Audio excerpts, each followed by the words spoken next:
আজ আপনাকে একটা গল্প শোনাচ্ছি। একদিন এক ব্যক্তি নিজের দ্বারে লিখে দিলেন, আজ আমি ভীষণ দুঃখী, আজ আমার সাথে কেউ দেখা করতে আসবেন না। কিছুক্ষণ পরে তার এক বন্ধু এলো, সে সেই লেখা পড়ল, তাও গিয়ে তার সাথে দেখা করল। সে বলল, আমি লেখাপড়া জানি না, কিন্তু আমার বন্ধুর মনের এই বেদনা, এটা আমাকে সবসময় ডাক দেয়। এরাই হলো আসল বন্ধু। কোনো কারণে আপনি যদি দুঃখ পান, কোনো সমস্যার সমাধান না বের করতে পারেন, এই সংসার থেকে আলাদা হয়ে যেতে চান, তাও এই বন্ধু আপনার সাথেই থাকবে। সমস্যার সমাধান না দিতে পারলেও আপনার সম্বল হয়ে অবশ্যই থাকবে। হয়তো আপনার দুঃখ কম করতে পারবে না, কিন্তু আশার আলো অবশ্যই দেখাবে। যখন আপনি সংসারের থেকে আলাদা হয়ে যান, তখনও আপনার সাথে যুক্ত থাকে আপনার এই বন্ধু, আসল বন্ধু। এবারে আমরা মানুষেরা বড়ই বিচিত্র। তারা সব সময় যে কোনো জিনিসের মাহাত্ম্য দুবার বুঝতে বজায় রাখুন।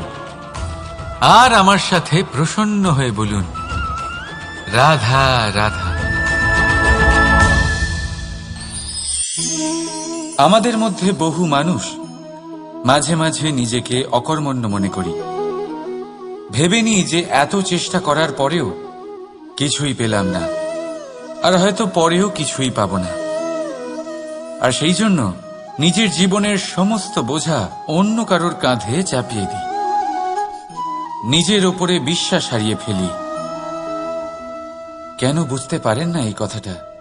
যে যতক্ষণ না পায়ে কোনো কাঁটা ফুটবে, ব্যক্তি কি করে বুঝতে পারবে যে এরপর থেকে নিচে তাকিয়ে চলতে হবে? সূর্যকে নিজে জ্বলতে হয় যাতে বাকিদের প্রকাশ দিতে পারে সে। রাতের অন্ধকারের সাথে লড়াই করার জন্য চন্দ্রিমাকে আকাশে একা উজ্জ্বল হতে হয়। নদী নিজের যাত্রা কি করে করে, নিজের পথ কি করে নির্মাণ করে? সে পাথরের সাথে লড়াই করে তা বানায়। যদি স্বয়ং আপনি নিজের সাহায্য করতে অক্ষম হন, তাহলে নিশ্চিতভাবে আপনার এই জীবন ব্যর্থ হয়ে যাবে। তাই মনে রাখবেন, এই সংসারে নিজের জীবনের ভার নিজের কাঁধেই বহন করতে হয়। অন্যের কাঁধের ওপর শুধুমাত্র পরলোক যাত্রা হয়। সেই জন্য এই সংসারে জীবিত সেই যে আত্মনির্ভর।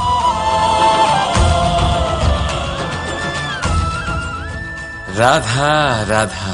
সময়, কথায় বলে সময়ের পূর্বে কিছুই হয় না। প্রতিটা ঘটনার একটা সময় থাকে।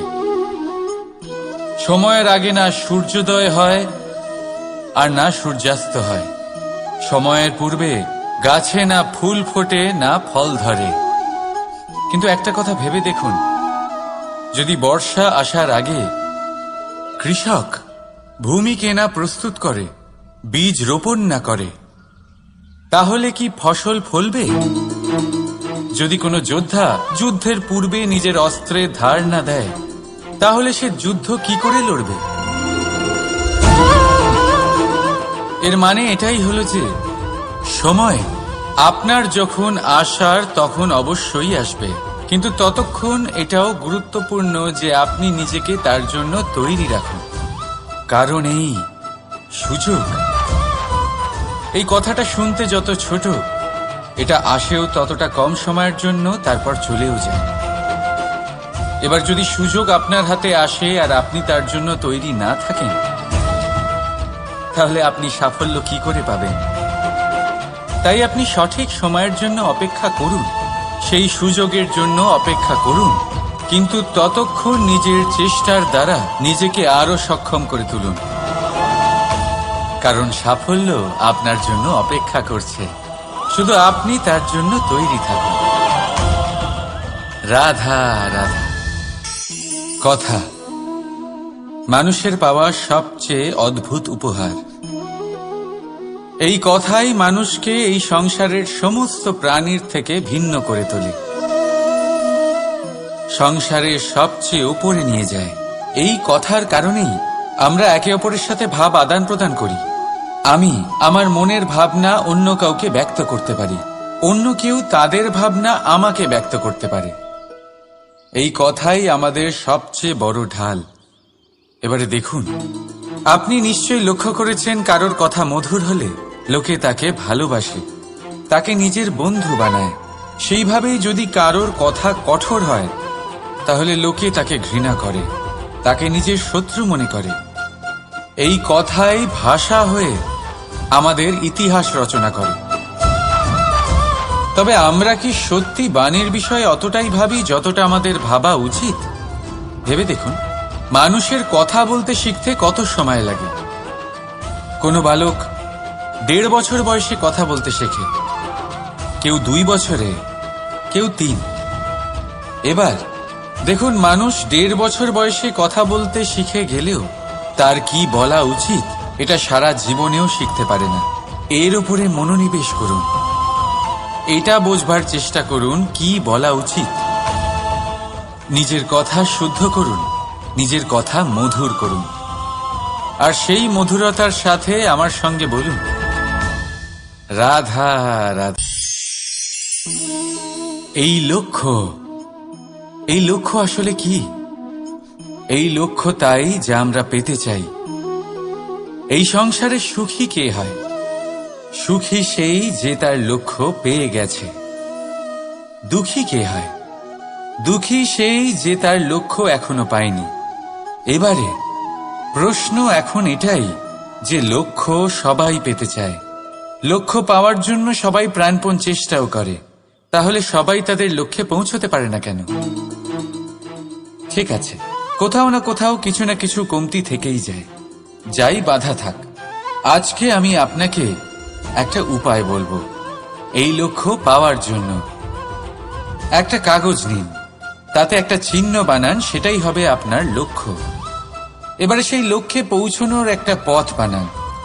এবারে এই যাত্রাকে ভিন্ন ভিন্ন ভাগে বিভাজন করে দিন। এবারে এটা হলো আপনার পরিকল্পনা। এবার এই পরিকল্পনা ক্রমানুসারে আপনি পালন করতে থাকুন, এটাই হবে আপনার চেষ্টা।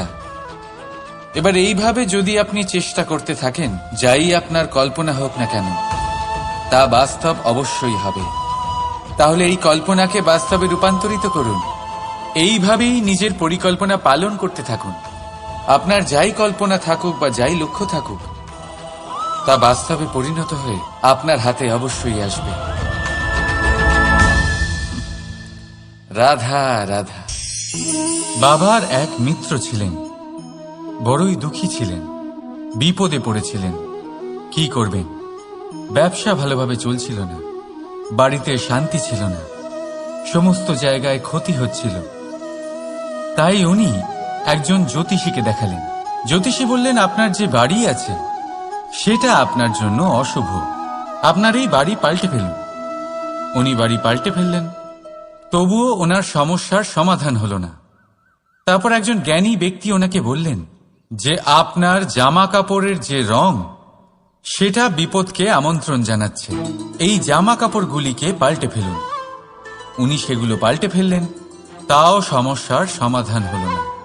আবার একজন জ্ঞানী ব্যক্তি বললেন যে আপনার আশেপাশে যে মানুষজন রয়েছে তারা এটা চায় না যে আপনি সফল হন, তারা আপনার ক্ষতি চায়, তাদের সাথে সমস্ত সম্পর্ক ভেঙে ফেলুন। তো উনি সম্পর্ক ভেঙে ফেললেন, কিন্তু তাতেও ওনার জীবনে কোনো পরিবর্তন এলো না।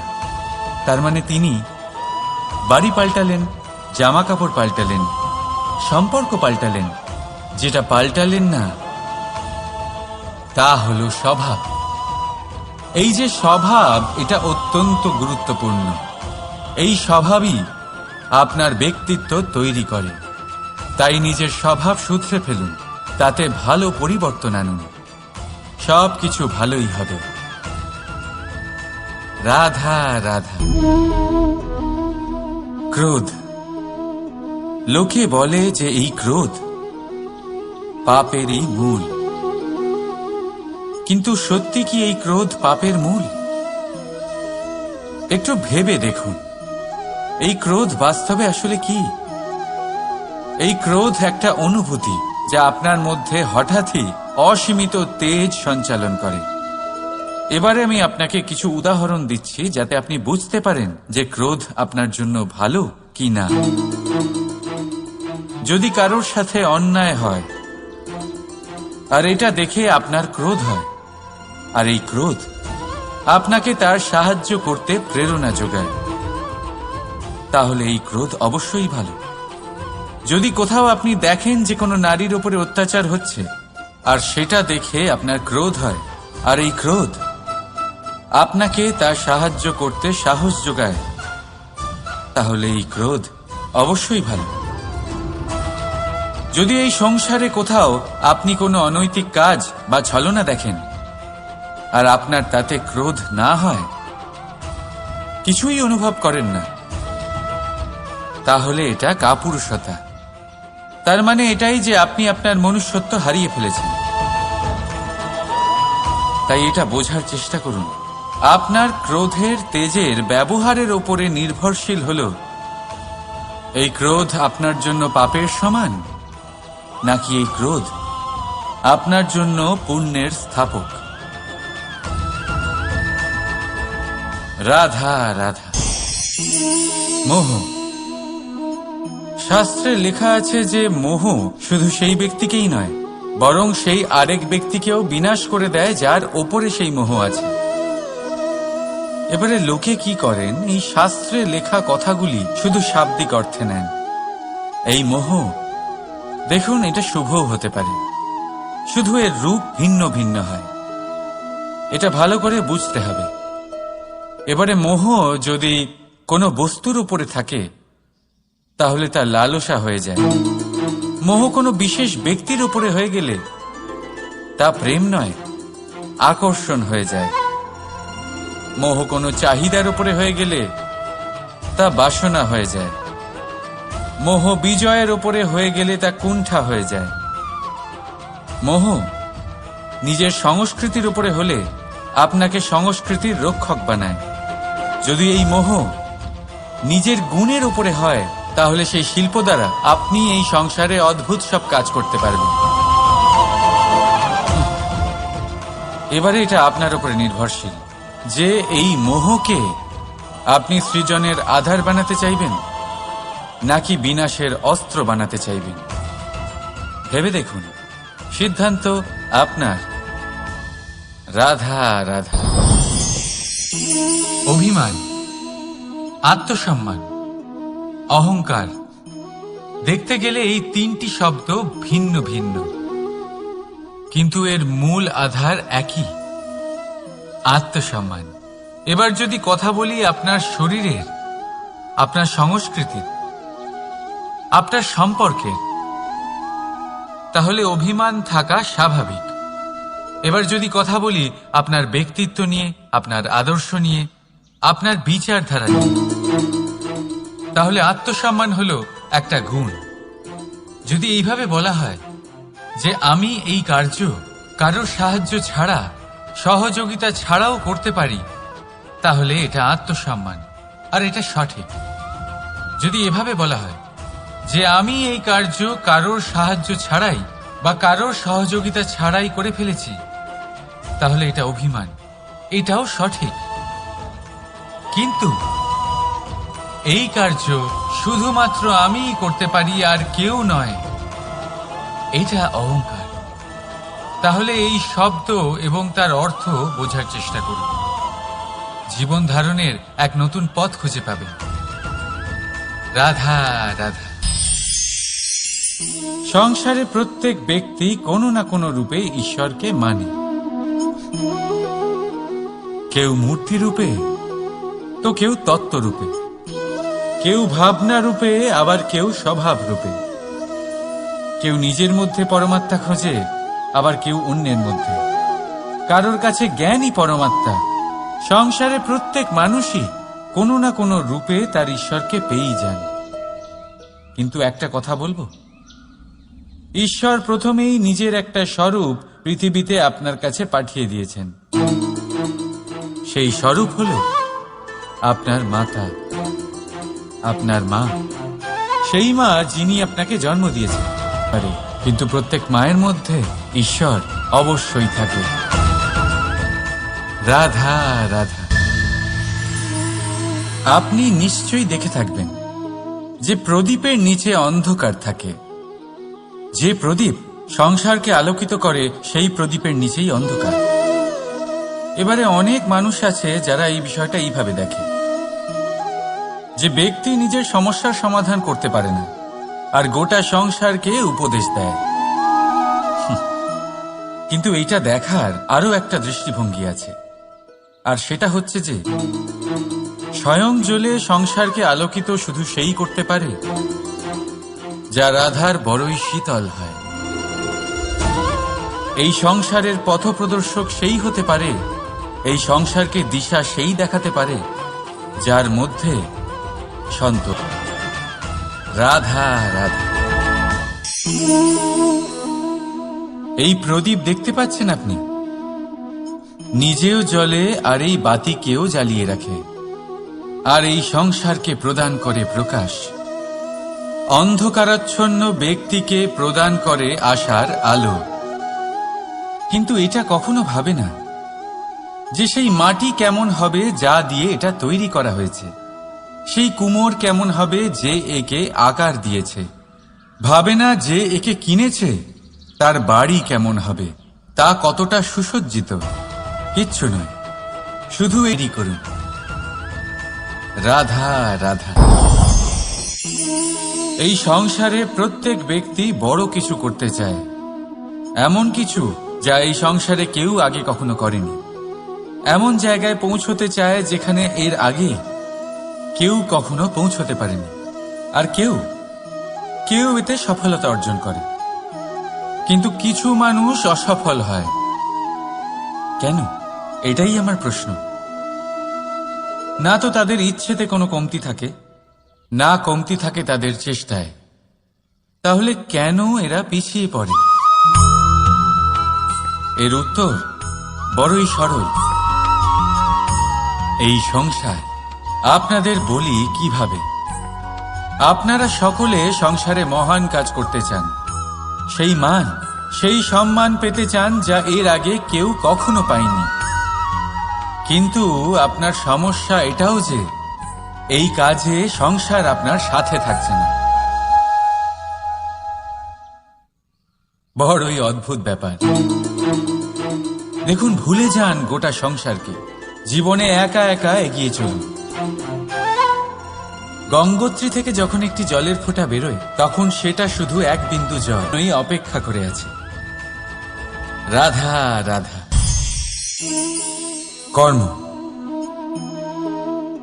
মানুষ সর্বদা কর্ম করতে থাকে, আর এই কর্মের জন্যই সে মান, সম্মান, ধন, প্রতিষ্ঠা লাভ করে। এবার মানুষ সবসময় চেষ্টা করে যাতে সে ভালো কর্ম করে যায়।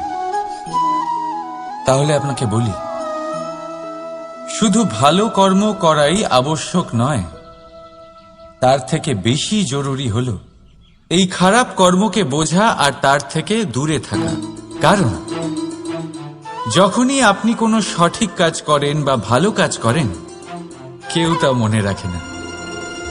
কিন্তু এই সংসারে বিষয়টা হলো এরকম, আপনি একটা খারাপ কর্ম করুন আর সেটা সবার মনে থাকে। এই খারাপ কর্ম কাজলের এক কৌটোর মতো হয়। আপনি যতই চেষ্টা করুন বাঁচিয়ে ব্যবহার করার, কিন্তু এই কালিমা কোথাও না কোথাও অবশ্যই লেগে থাকে। সেই জন্য জীবনে ভালো কর্ম অবশ্যই করুন, কিন্তু তার থেকেও বেশি জরুরি হলো এই খারাপ কর্মের থেকে দূরত্ব বজায় রাখা, আর এটা অবশ্যই করবেন। রাধা রাধা। সংসারে সমস্ত জায়গায় এই ব্যবসা চলতে থাকে। কিছু পাওয়ার জন্য কিছু দিতে হয়, লাভের জন্য কিছু বিনিয়োগ করতে হয়। যদি কারোর অনুভূতি জানতে হয় তাহলে নিজের অনুভূতিকে ব্যয় করতেই হবে। এবার দেখুন না, কারোর আসল চেহারা যদি জানতে হয় তাকে স্বাধীনতা দিয়ে দেখুন। যদি কারোর মনের শুদ্ধতা জানতে হয় তাহলে তাকে ঋণ দিন। যদি কারোর গুণ জানতে হয় তাহলে তার সাথে একসঙ্গে বসে ভোজন করুন। যদি কারোর ধৈর্যের পরীক্ষা নিতে হয় তাহলে তাকে তার প্রিয় কাজ করতে বারণ করে দেখুন। যদি কারোর ভালো দিক জানতে হয় তাহলে তার থেকে পরামর্শ নিয়ে দেখুন। এক অনুভূতির বদলে অন্য এক অনুভূতি বিনিময় করতে হয়। কিন্তু এই সংসারে একটাই এমন অনুভূতি আছে যেটা দেখার জন্য, যেটা পাওয়ার জন্য আপনাকেও ঠিক সেই অনুভূতিটাই দিতে হবে, আর সেটা হলো প্রেম। যদি কারোর ভালোবাসা দেখতে হয় তাহলে তাকে নিঃস্বার্থ ভালোবাসা দিন। যদি কারোর থেকে ভালোবাসা পেতে চান তাহলে তাকে নিঃস্বার্থ পরিশুদ্ধ ভালোবাসা দিন। রাধা রাধা। কথায় আছে, সময়ের পূর্বে আর ভাগ্যের বেশি কেউ কিছুই পায় না। এবার এর মানে কি এটাই যে আপনি শুধুমাত্র সময়ের অপেক্ষা করবেন, সবকিছু নিজের ভাগ্যের ওপর আর কপালের ওপরে ছেড়ে দেবেন, নিজে কিছুই করবেন না?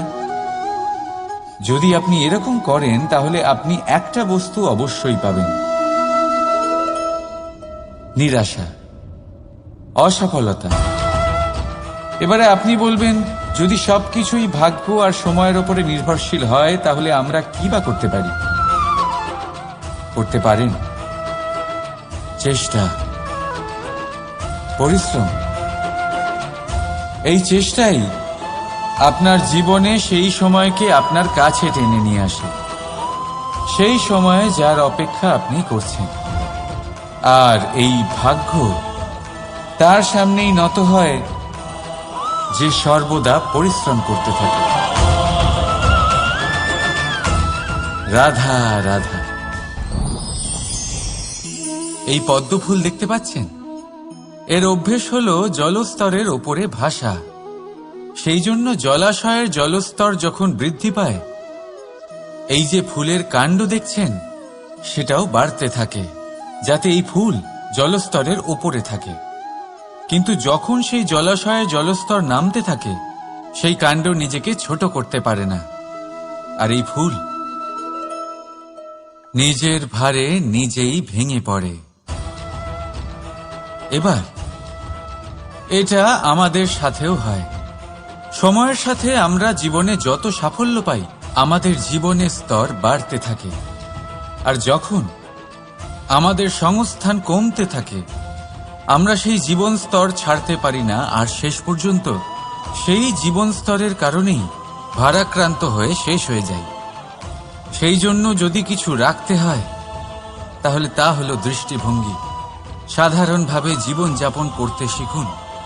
সময়ের চক্রও আপনাকে মাত দিতে পারবে না। রাধা রাধা।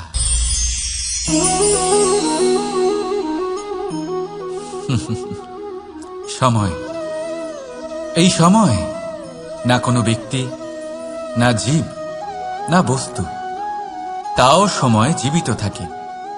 এই সময়ে না জল, না অগ্নি, আর না বায়ু, কিন্তু তাও আমাদের জীবনের আধার এই সময়। দেখতে গেলে মানুষ এই সময়ের হাতের খেলনা। কখনো আমাদের সময় ভালো হয়, আবার কখনো খারাপ। কেউ সময় আসার প্রতীক্ষা করে, আবার কেউ সময় যাওয়ার প্রতীক্ষা করে, কিন্তু এই সময় কারোর হাতে ধরা দেয় না। এই সময় যা কেউ দেখতে পায় না, এটা সবাইকে সবকিছু দেখিয়ে যায়। দেখিয়ে যায় যে আপনকে আর পরকে, আমাদের শুভাকাঙ্ক্ষীকে আর ক্ষতিকে চায়, আমাদের মিত্রকে আর আমাদের শত্রুকে। এই সময় আপনাকে দেখায় যে আপনি কতটা শক্তিশালী, সেই সময় আপনাকে দেখিয়ে যাবে আপনি কতটা দুর্বল। এই সময় সব কিছু দেখিয়ে যায়। তাই এই সময় যা এতটা শক্তিশালী, তা আমরা নষ্ট কেন করি? ভেবে দেখুন। এবারে উঠুন আর এই সময়ের সম্পূর্ণ ব্যবহার করুন, এই সময়ের সদ্ব্যবহার করুন। কারণ এই সময়কে ব্যবহার করাটাই আপনার হাতে রয়েছে, আর কিচ্ছু না। আর এই সময় একবার বয়ে গেলে তখন যাই করুন না কেন কখনো ফেরত আসবে না। সময়ের সদ্ব্যবহার করুন আর সবার মধ্যে আনন্দ ছড়ান। আর আসুন আমার সাথে ভালোবেসে বলুন, রাধা রাধা।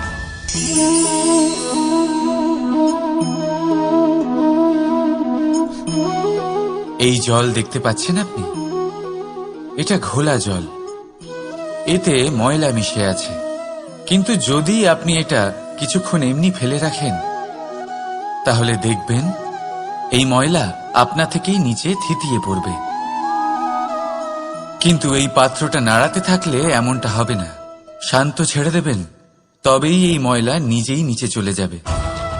ঠিক সেইভাবেই যখন আমাদের জীবনে কোনো সমস্যা আসে, কোনো অশান্তির সৃষ্টি হয়, তখন উত্তেজিত হয়ে পড়লে, নিজের সংযম হারিয়ে ফেললে আমরা এর সমাধান পাব না। শান্ত থাকলে তখনই সমস্যার সমাধান পাব। তাই মনে রাখবেন, ধৈর্য আর সংযম দ্বারা শান্ত মনে বিচার করলে যত বড়ই সমস্যা হোক না কেন, তার সমাধান আপনি অবশ্যই পাবেন।